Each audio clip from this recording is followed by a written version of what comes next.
Steve Bruce. Big Steve Bruce. Sir Steve of Brucington. Steve Bruce is a man who takes a fair amount of flack within the world of football, whether that is in regard to his teams being too negative, his work in the transfer market, or simply the size of his head. Sure, Brucey might not be the most expansive manager, nor the most attacking, or pragmatic, or quick thinking, or innovative, but he also isn't an idiot. Bruce is no Marcelo Bielsa in terms of his approach to the game, but I also don't think that he should be put in the same bracket as an Ian Holloway or even Alan Pardew in terms of his managerial talents. The experienced Geordie may be one-dimensional, but his recruitment is often wise, especially when he's operating on a tight budget. He can build a good rapport within a squad, and his teams are rarely cut adrift at the bottom of the league. They tend to be competitive.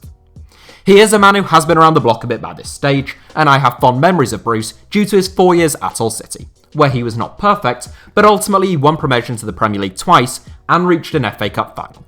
Recently I've seen a couple of requests for me to bring less celebrated managers into my all-time best signings series, so I'm starting with Bruce. My suspicion is that these videos won't do as well as the ones about Alex Ferguson or Jurgen Klopp, but I'm willing to take a stab at it today, since it gives me the opportunity to talk about a few Hull City players if nothing else, and if it shocks me and does well, I will obviously make more of them. This is the People's Channel, after all. I know, the intro's too long, you don't have to comment it. Usual caveats apply, best signings, not the best players he's signed, etc, etc. Here are Steve Bruce's 7 best signings of all time, as far as I'm concerned, along with some honourable mentions near the end. Charles Zogbia. Getting us started in 7th place is a man who only ever played for teams that Steve Bruce has managed, though he only actually played for one of those teams under Steve Bruce. Bruce brought in Zogbia to Wigan Athletic in January 2009 in a deal worth £6 million plus Ryan Taylor, who headed to St James's Park as part of the deal. And Zogbia would be a bit of a streets won't forget player if it wasn't for the fact that most people do seem to have forgotten how good he was at his best. I think part of the problem is that Zogbia played his best football for Wigan rather than for Newcastle or Villa, where he played before and after.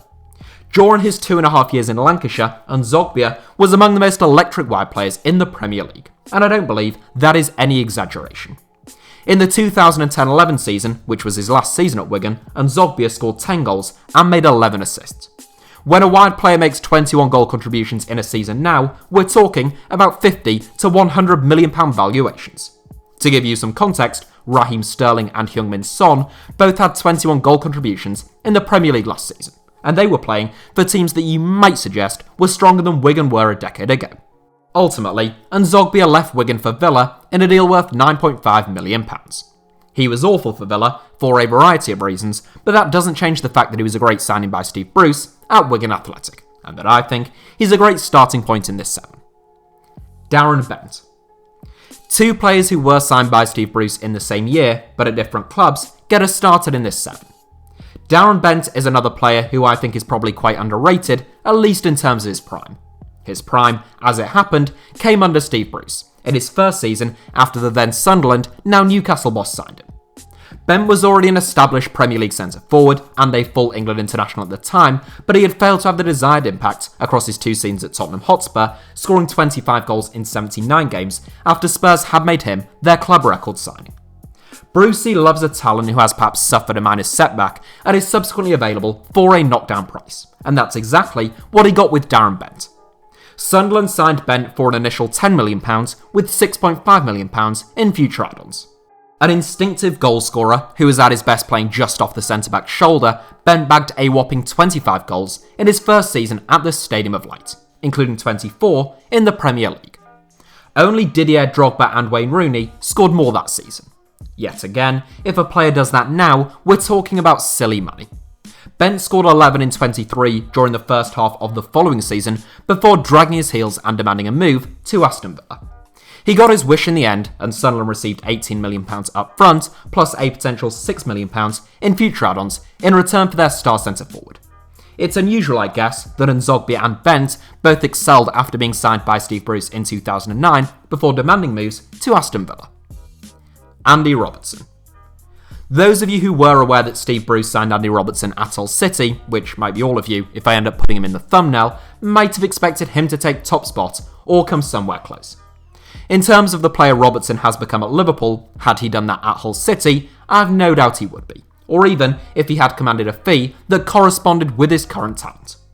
Robertson was a smart piece of business by Bruce and his staff back in 2014, arriving from Dundee United for a fee of £2.85 million. Robertson had spent just a single season at Dundee United, enjoying a meteoric rise up from Scotland's lower leagues. He looked raw and defensively a little naive when thrust into life in the Premier League, and Bruce tended to rotate him during his debut campaign. Relegation to the Championship gave Robertson the springboard to become a first-team regular, and though far from the finished article, that's when he really started to kick on. He left the club following 3 seasons in East Yorkshire and following his second Premier League relegation, joining Liverpool for £8 million up front with a further £4 million in future add-ons. Robertson has become world-class, you could say, at Anfield, but he takes 5th in Bruce's list of his best signings due to only having done so after leaving the mighty Tigers. Sam Clucas. Whilst hindsight would suggest, and indeed even at the time it seemed quite likely, that Hull City sold themselves a little short with the sale of Andy Robertson, they really milked Sam Clucas for every penny that he was worth. Signed by Bruce from League One side Chesterfield in 2015 for £1.3 million, Clucas was an academy reject who was playing in England's 11th tier at the age of 19. He joined Hull City as a left-sided player, where he did a decent job, but it was after Steve Bruce resigned, and particularly once Marco Silva arrived, that Clucas really began to thrive in the top flight, playing in central midfield.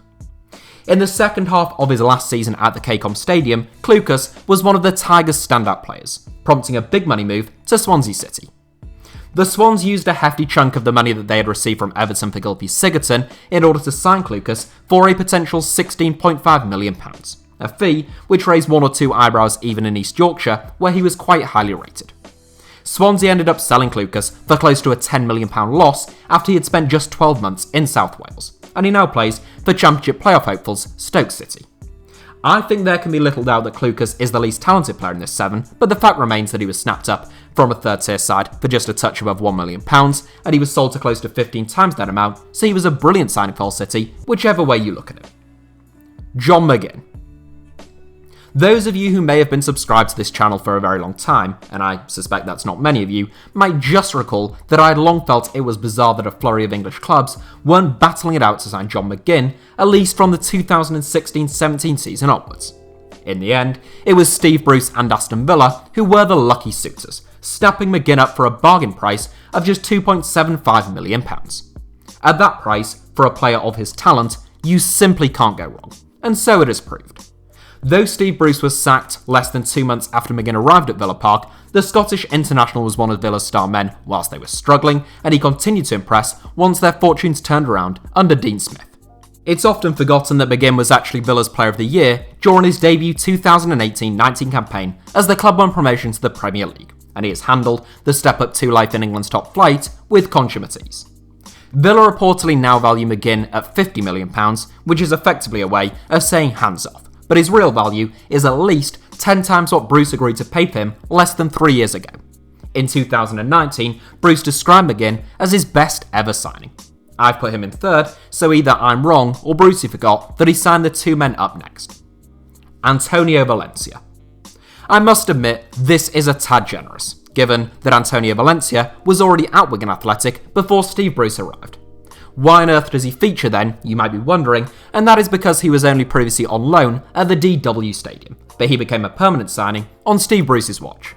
I know what you're probably thinking, that's a bit dodgy, but I can't change the facts, and the facts are that he was signed by Steve Bruce. You'll have to take it up with my legal team. Anyhow, Antonio Valencia spent 18 months on loan in Lancashire from Villarreal before the Latics stumped up the cash to bring the Ecuadorian international to the club.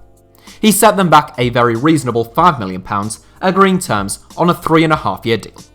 Valencia wouldn't see out those 3.5 years, spending just 1.5 years at the club before attracting the attention of Steve Bruce's old boss Alex Ferguson at Manchester United. Having caught the eye under Bruce as Wigan finished 11th, Valencia commanded a £16 million fee, a profit of £11 million for Wigan in the space of only 18 months. Whilst his direct running had proved a handful for opponents at Wigan, he eventually came to look a bit one-dimensional at Old Trafford, before extending his career at the club by converting to right-back. Valencia, it may or may not surprise you to discover, went on to spend longer at Manchester United than Steve Bruce did. He won the Sir Matt Busby Award in the 2011-12 season, he was twice named as the club's Players Player of the Year, and he won 9 trophies before returning to Ecuador, though he now plays his club football in Mexico, aged 35. Honourable mentions.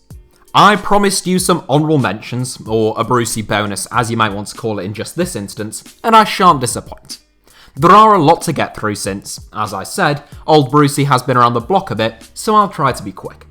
I think it's noticeable that despite spending a number of years at Birmingham City, there isn't a single former Blue signed by Bruce in this 7, despite the fact that there were loads in the honourable mentions. Robbie Savage, Stephen Clements, Matthew Upson, Damian Johnson, Mikael Forsell, Jermaine Pennant and Seb Larsson all deserve to be mentioned, though Mike Taylor and cult hero Christophe Dugarry might just have been the 2 who came closest to featuring. From Bruce's time at Hull City, there were a myriad of excellent signings, such as Abdoulaye Faye, Sonny Aluko, Stephen Quinn, Robbie Brady, David Myler, Curtis Davies, Ahmed El Mohammadi, Jake Livermore, Robert Snodgrass, and Moses Odebajo. Although, given his sell-on value, you could make a case that Shane Long deserves a spot as much as almost anyone. Elsewhere, a quick word goes to Hugo Rodallega, Ben Watson, Simon Mignolet, Asamoah Gyan, Stefan Sessegnon, Conor Hurahan, and potentially, I think, Callum Wilson. Some Newcastle fans might even point to Allan Saint-Maximin, though I think it's probably a little early to hang my hat on him turning out to be an inspired signing. Those are your honourable mentions, but here is your top spot. Harry Maguire. Harry Maguire is a very strange inclusion in top spot, and I don't just mean because, like Steve Bruce, he is a centre-back who sometimes has fans chanting about the size or shape of his head. It is unusual because Harry Maguire never really played all that well under Steve Bruce. In fact, he was never even a regular under the former Hull City boss. Maguire was signed by Hull City under Bruce for £2.5 million following 3 really impressive seasons in League One with Sheffield United. Following only 3 league appearances in his first half season at the KCOM Stadium, Maguire was sent out on loan to another of Bruce's former teams, Wigan Athletic. The following season, in the Championship, Maguire appeared in fewer than half of the Tigers games as they won an immediate return to the Premier League. Just take the playoff final. Maguire was benched and only came on in the 89th minute because Michael Dawson and Curtis Davies were still Bruce's preferred pairing. He continued to play second fiddle for much of the start of the next season following Steve Bruce's resignation, under Bruce's former assistant and successor, Mike Phelan. It was only once Marco Silva took over, in the second half of his last season in East Yorkshire, that Maguire really kicked on and became a mainstay in the Hull City team, though he was powerless to prevent the club from going down. Despite failing to establish himself under Steve Bruce, Maguire was still sold by Hull City to Leicester City for a potential £17 million. What's more, his 15% of profit sell-on clause saw the Tigers pocket a further £9.45 million when Maguire joined Manchester United for a world record fee for a defender. All that means that Harry Maguire was signed by Steve Bruce for £2.5 million and he ended up pocketing the club more than £25 million, a 10x on their investment. He now captains Manchester United, following in the footsteps of his former boss and making this a pretty fitting way to end this 7. I'm not crying, you're crying. So that is it for today's video, but thank you all as ever for watching. Give us a like if you enjoyed it, let me know your thoughts down below in the comments if you have anything of interest to say, or even if you don't, and make sure that you are subscribed and have notifications turned on for HITC Sevens. Oh, and you can also find me on Twitter or Instagram via the username @HITC Sevens on both platforms, should you wish to do so.